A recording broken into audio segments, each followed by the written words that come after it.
भगवान कहते। एक छोटा सा एग्जाम्पल देता हूं, भगवान कैसे बनता है आदमी। एक बाजार में एक बच्चा छाता बेच रहा था। धूप का समय था, बरसात का समय नहीं था। कुछ लोग आप देखे होंगे धूप में भी निकलते हैं तो छाता लेके निकलते हैं। तो छाता बेच रहा था, लेकिन अपना पैर कभी दाहिने पैर पर रखता, कभी बाएं पैर पर रखता, कभी दाहिने पैर पर रखता, कभी बाएं पैर पर रखता। और 4-5 छाता लिया था और गोद में लेकर के खड़ा था रोड के किनारे। उसके पैर में चप्पल नहीं थी। रोड के किनारे था, वहां की बालू बहुत गर्म थी, पैर जल रहा था, इसलिए पैर बार बार थोड़ा देर बाद बदल लेता था। होता है ना, एक पैर पर खड़े होते हैं, तो बच्चा ऐसे पैर अपना बदल रहा था। एक व्यक्ति दूर से देखा, दूसरी तरफ से, कि ये बच्चा बार बार पैर बदल रहा है। समझ में आ गया सबको, साधारण सी बात है, पैर जल रहा होगा, इतनी चिलचिलाती धूप है, छाता बेच रहा है।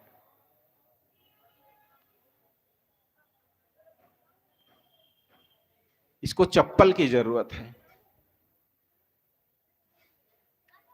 संयोग से वो आदमी अपने बेटे के लिए चप्पल खरीद के ले जा रहा था। उसके बेटे ने भी बहुत जिद की थी, पापा हमारा चप्पल टूट गया है और हमें चप्पल चाहिए, नहीं तो हम स्कूल नहीं जाएंगे। 2-3 दिन लगातार कहा, तो आज वो बाजार से चप्पल झोले में रख के ले जा रहा था। अब देखता है कि मेरे बेटे को चप्पल की आवश्यकता है कि इसको आवश्यकता है। चप्पल झोला में है, पैर इसका जल रहा है, हमारे बच्चे का तो अभी टूटा ही है, उसमें टाका लगवा देंगे फिर चल जाएगा। वो साइकिल उसी तरफ खड़ी किया और चप्पल निकाला, ले जाके बच्चे के सामने रख दिया, बिना कुछ बात किए। बच्चे से कहा, बेटा इसको पहन लो। बच्चे ने पहन लिया और पहनते ही उसकी आंख में आंसू आ गया। ध्यान से सुनेंगे वो कहता क्या है बच्चा, कि महाशय आप भगवान हैं क्या? वो कहे, नहीं बेटा मैं भगवान नहीं हूं। मुस्कुरा के बोले, कहा नहीं आप झूठ बोल रहे हैं। वो कहा क्यों? कहा आप भगवान हैं या तो भगवान के सच्चे दोस्त होंगे। कहा नहीं बेटा मैं भगवान नहीं हूं, बस तुम्हें देखा, तुम्हें जरूरत थी इसलिए मैं चप्पल दे दिया। वो कहा नहीं ऐसा हो ही नहीं सकता है। कल रात जब मैं सोया था तो भगवान से प्रार्थना किया था, भगवान कम से कम इतनी तो आमदनी करवा दो कि मैं एक चप्पल खरीद सकूं। दिन भर धूप में खड़ा रहता हूं, महीनों से मेरा पैर जल रहा है, क्या आपको तरस नहीं आती है? और इतना कह के सोया था और आज आप चप्पल लेके पहुंच गए। कैसे कहूं कि मैं आप भगवान नहीं हैं? अब उस महाशय की आंख में आंसू था कि भगवान बनने में कितना देर लगता है। 25 रुपए की चप्पल केवल देने से आदमी भगवान बन जाता है। हम लोग कितनों अवसर चूक गए, 50 साल 60 साल के हो गए, लेकिन ऐसी दरिद्रता हम शायद देखे ही नहीं है कभी। ऐसे कई अवसर गंवा दिए भगवान बनने के हमने। क्या हम कभी गरीब नहीं देखे किसी को दुखी नहीं देखे, किसी को पीड़ित नहीं देखे? बहुतों को देखें, लेकिन आंखें फेर लिए हैं। भगवान बनने से रह गए हम। क्यों रह गए? हमारे माता पिता और गुरु ने हमें वो संस्कार ही नहीं दिया था कि बेटा और बेटी तुम इतना पिघल जाओगे, कभी किसी को दर्द में और दुख में देखोगे तो। और हम अपने बच्चों को तो और नहीं दे पाए। हम उनको ये नहीं सिखा पाए कि संस्कार क्या होता है, दया क्या होती है, भगवान बनने का तरीका कहां बताया जाता है। आज यहां कोई बच्चा है सुनने वाला?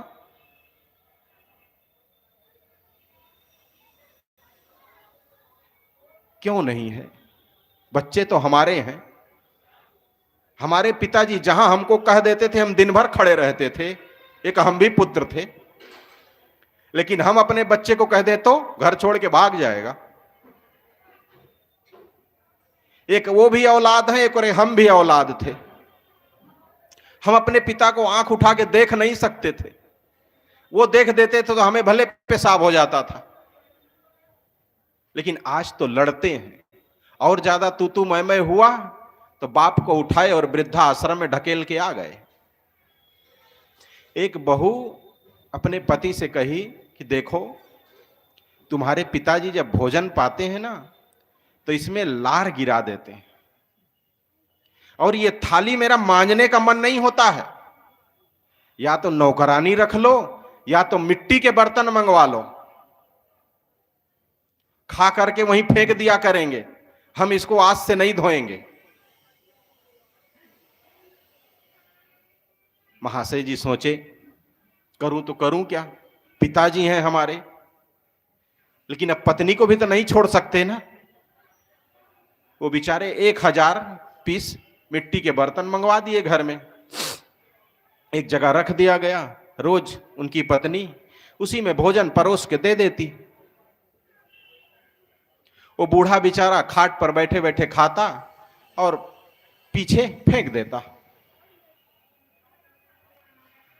महीनों बाद एक बार जब उनकी पत्नी कमरे की सफाई करने गई तो देखती है खाट के नीचे वही जूठे सारे बर्तन खाट के नीचे कमरे में कोई ला के रखा है। जब बच्चे पढ़ के स्कूल से आए तो उनसे पूछा, पप्पू चिंटू, इसको कौन यहां ला करके रखा है? ये जूठे बर्तन, ये गंदे बर्तन कमरे में, वो भी खाट के नीचे। तो बेटे ने कहा कि मां मैं लाया हूं। कहा अच्छा, ये कौन सी बुद्धिमानी तुम्हारी? कहा पापा आएंगे तब बताऊंगा। कहे अच्छा चलो, 1 घंटे की बात है, पापा भी अभी सर्विस से आते ही होंगे। जब आए तो उनसे कहा, उनकी पत्नी ने, कि अपने पुत्र से पूछो ये यहां मिट्टी के बर्तन और वो भी जूठे यहां ला के क्यों रखा है? मैं पूछा तो हमको कहा कि पापा आएंगे तब बताएंगे। जिसे हम छू भी नहीं सकते उसको ये यहां रखा है, इससे कहो यही निकाल के यहां से फेंके। बेटे ने कहा, पापा मम्मी, आपके पास आज नौकरी है, आप कमाते हैं, आपको 1000 मिट्टी के बर्तन की जरूरत पड़ी, तुरंत खरीद लिए। मैं अभी पढ़ रहा हूं, पता नहीं नौकरी लगे ना लगे, और हमें ये बर्तन की जरूरत पड़ेगी आप लोगों को भोजन देने के लिए, तब मैं कहां से लाऊंगा?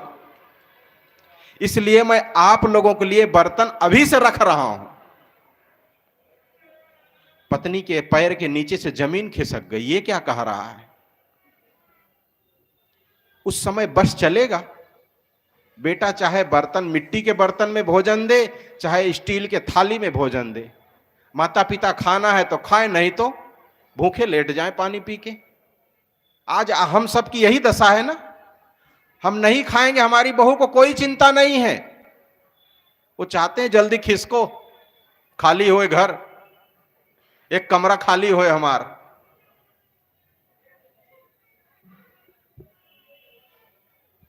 पत्नी ने कहा कि ये तो बहुत गलत हो रहा है, कल से हम पिताजी को भोजन अब थाली में देंगे। बिल्कुल ऐसा नहीं करेंगे बेटा, तुम ऐसा कभी मत करना हमारे साथ। कहा ठीक है नहीं करेंगे, आप लोग जैसे कर रहे हैं वही हम भी सीख रहे हैं। उसी दिन से बूढ़े पिताजी को भोजन थाली में दिया जाने लगा। हम जो करते हैं हमारे बच्चे वही सीखते हैं, और वही हमारे साथ हो रहा है। बस गलती कहां से होती है? हमने अपने पिताजी का इतना सा निरादर किया, हमारे बच्चे इतना करते हैं हमारा, ब्याज सहित। इस संसार में जब दुख मिलता है ना, तो दुख उतना ही नहीं मिलता है जितना आप दिए रहते हैं, ब्याज सहित मिलता है। कर्म प्रधान विश्व रचि राखा, और जो जस करे सो तस फल चाखा। जैसा करता है वैसा ही पाता है, कुछ अलग नहीं पाता है, लेकिन बस इतना ही अंतर कि ब्याज सहित मिलता है। और ब्याज कैसे बढ़ता है आप लोगों को तो पता होगा। पहले के जमाने में आदमी खेत जोत जोत के दूसरे का जिंदगी बिता देता था, लेकिन कभी ब्याज से उऋण नहीं हो पाता था। गांव में कोई सेठ हो, साहूकार हो, पहले के जमाने में उनके खेत में रोज हल चलाएगा, उनकी बुआई करेगा, धान की कटाई करेगा, पिटाई करेगा, ला के घर में डालेगा। क्यों? क्योंकि उनसे कभी वो 1,000 रुपया ले लिया है उधार में। अब बस उसी के बदले में वो जिंदगी भर काम करता रहेगा और वो 1,000 दे नहीं पाएगा कभी। और वो मर जाएगा, उसका बेटा भी यही करेगा। ब्याज का ब्याज, अभी देखो बाबा जी बता रहे हैं चक्रवृद्धि ब्याज, पढ़े हैं ना सब। तो यही ब्याज के साथ जोड़ के हमारे जीवन में दुख भी आता है। इसलिए बंधुओं, किसी को दुख देते समय बहुत सावधान रहना चाहिए। आप आज इतना दोगे, एक गाली दोगे, उलट के आपको 50 गाली मिलना है उसके बदले में। कहते ना, कबीर कमाई आपनी निष्फल कबहू ना जाए, और बोवे पेड़ बबूल का तो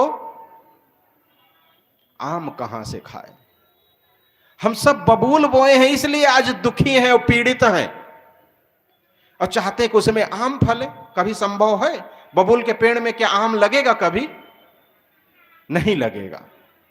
लेकिन हम इतना होशियार हैं कि अभी भी इंतजार में हैं कि शायद इसमें आम लग जाए। अपने को बहुत बड़ा बुद्धिमान समझते हैं। जो चीज दुनिया में कहीं नहीं संभव, वो हम संभव करना चाहते हैं।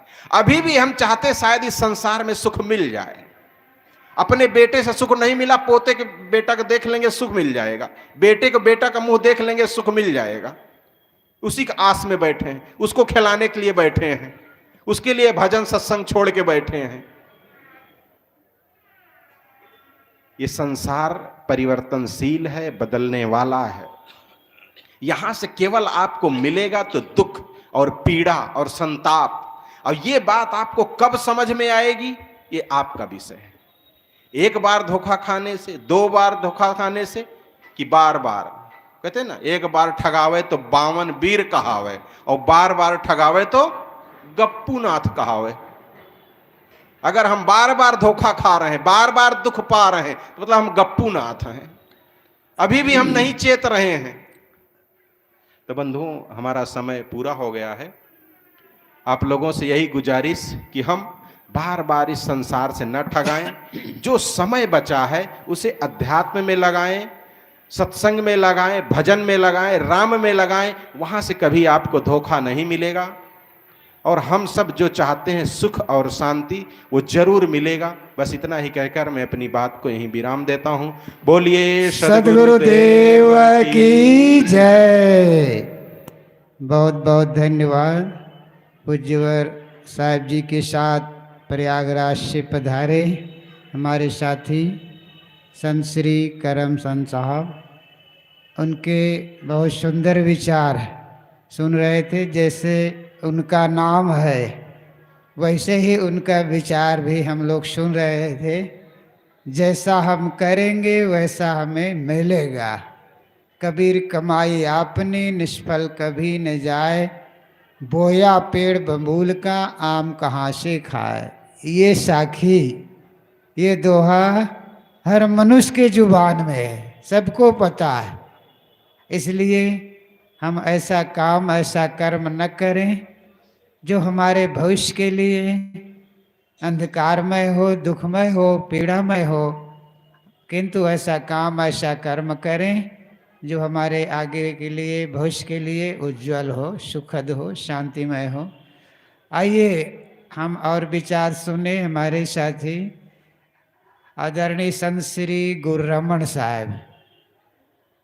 आपसे भी निवेदन है, कल भी हम सुने थे और उसके पूर्व और सुने थे, आज भी हम आपका विचार सुनते हैं। आदरणीय संत श्री गुरु रमन साहब।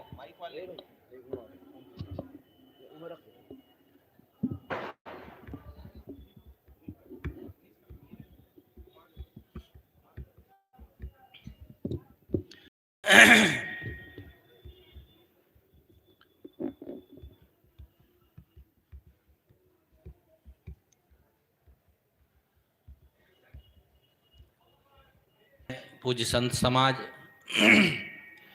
धर्म प्रेमी बंधुओं एवं श्रद्धा मूर्ति देवियों,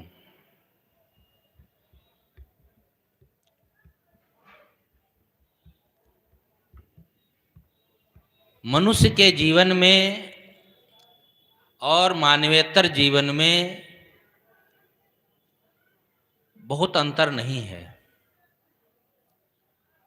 वे भी जीते हैं, खाते हैं, बाल बच्चे पैदा करते हैं, लेकिन यदि देखा जाए बौद्धिक दृष्टि से तो मनुष्य के पास दो शक्तियां बहुत तीव्र हैं। एक तो मन की शक्ति और दूसरी वाणी की शक्ति। मन और वाणी की जो ये शक्तियां हमें प्राप्त हैं वे मानवेतर खानियों में नहीं है। पशु पक्षियों के पास वाणी केवल ध्वन्यात्मक चीपों कर लेते हैं, मन से भी बहुत थोड़ा सोचते हैं।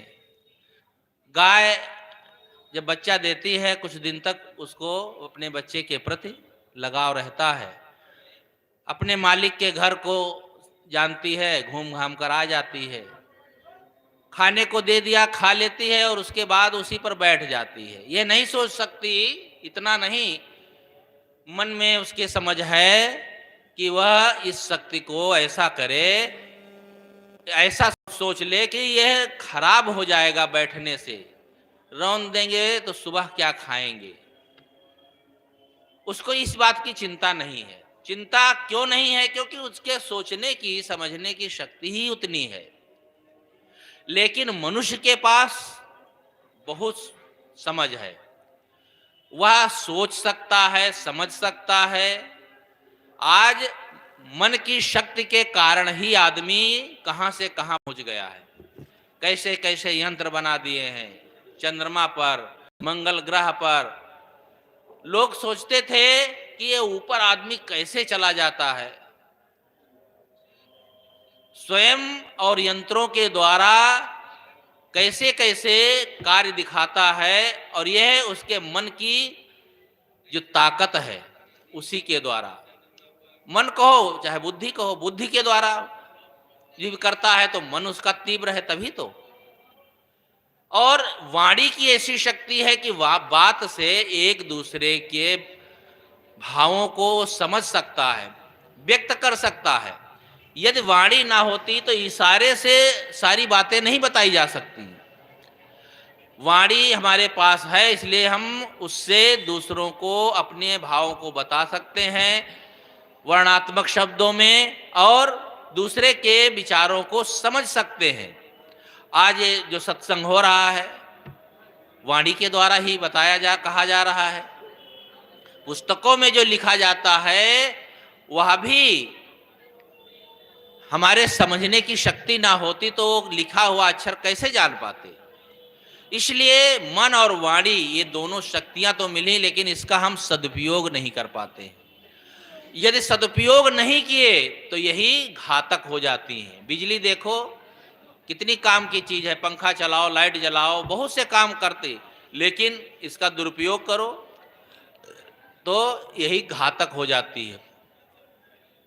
हमारे जीवन में जो शक्ति होती है उससे हमें लाभ भी होता है, और यदि उसका दुरुपयोग किया जाए तो हमारे लिए वह घातक हो जाती है। मोबाइल है, कितना लाभकारी। मोबाइल के लिए कोई ये ध्यान ही नहीं देता है किसके पास कितना बड़ा मोबाइल है, चाहे अनपढ़ माताएं हों, चाहे वृद्ध हों, चाहे बच्चे हों, सबके हाथ में स्क्रीन टच मोबाइल। ये बटन दबाने वाला मोबाइल अब तुम सड़क पर रखे हो तो कोई उठा के ले नहीं जाएगा, कोई छूने वाला नहीं। स्क्रीन टच, उसमें इंटरनेट रहता है, तरह तरह की चीजें देख सकते हैं, सुन सकते हैं, लेकिन वह सब हमारे जीवन के लिए जो कारगर है, जो जीवन के लिए उपयोगी हैं, वह उसी को देखने सुनने से इसका सदुपयोग हो सकता है। नहीं तो दिन रात उसी में पड़े रहो। ऐसा यह चुंबक है, ऐसा यह आकर्षण इसमें हो जाता है कि बच्चे से लेकर बूढ़े तक सब इसी में चिपके रहते हैं। और बच्चों का तो खिलौना हो गया है। बच्चे रोने लगते हैं, माताएं पकड़ा देती, ले देखो, उसमें इधर उधर उंगली फेरता रहता है, कुछ ना कुछ आता जाता रहेगा, चाहे समझे या ना समझे। एक माँ अपने बच्चे को डॉक्टर के पास ले गई, आंख के डॉक्टर के पास। क्यों? बच्चा एक दिन कहने लगा मम्मी ठीक से दिखता नहीं है। तो कहा अरे क्यों नहीं दिखता है? डॉक्टर के पास ले गई, डॉक्टर ने चेक किया तो कहा कि ये बच्चा तुम्हारा मोबाइल देखता है। कहा अरे कभी कभी डॉक्टर साहब, ज़्यादा नहीं, मैं देखने देती हूँ। कहा नहीं, ये बहुत देखता है। बच्चे से पूछा बेटा तुम मोबाइल प्रयोग करते हो, देखते हो? कहा मम्मी डांटती है, पापा डांटते हैं, तो जब सो जाते हैं मम्मी पापा तो रात में कंबल ओढ़ करके, चादर ओढ़ करके हम देखते रहते हैं। और अंधेले में इसकी किरणों का असर बहुत पड़ता है। वह देखता था और रात में जब ओढ़ करके देखे तो वो किरणों का ऐसा असर पड़ा आंख पर कि आंखों से कम दिखाई देने लगा। डॉक्टर ने कहा अगर ये महीने 2 महीने इसी तरह से देखता रहता तो इसकी आंखों की रोशनी चली जाती। दवाई पानी करने से फिर भी उसके 4-6 नंबर का चश्मा लगा, तब जाकर के उसे दिखाई दिया। तो ये दुरुपयोग होता है। इसलिए जो ये शक्तियां हमें मिली हुई हैं, मन वाणी की शक्ति, इसका भी सदुपयोग होना चाहिए। वाणी बोलने के लिए है, अपनी बातों को दूसरे तक प्रेषित करने के लिए। लेकिन वाणी में जो बोलते हैं उनमें जो शब्द होते हैं उनका कोई अर्थ होता है। यदि उन शब्दों का अर्थ गलत है तो हमारी बात दूसरे को छेद जाएगी। तलवार की धार भी सह लेता है आदमी, गोली की बौछार भी सह लेता है आदमी, पर सबसे ज्यादा असर करती है वह बोली की मार, नहीं सह पाता आदमी। यदि कठोर बोलते हैं तो वो आदमी सह नहीं पाता है। झगड़े ज्यादातर क्यों होते हैं? वाणी के कारण।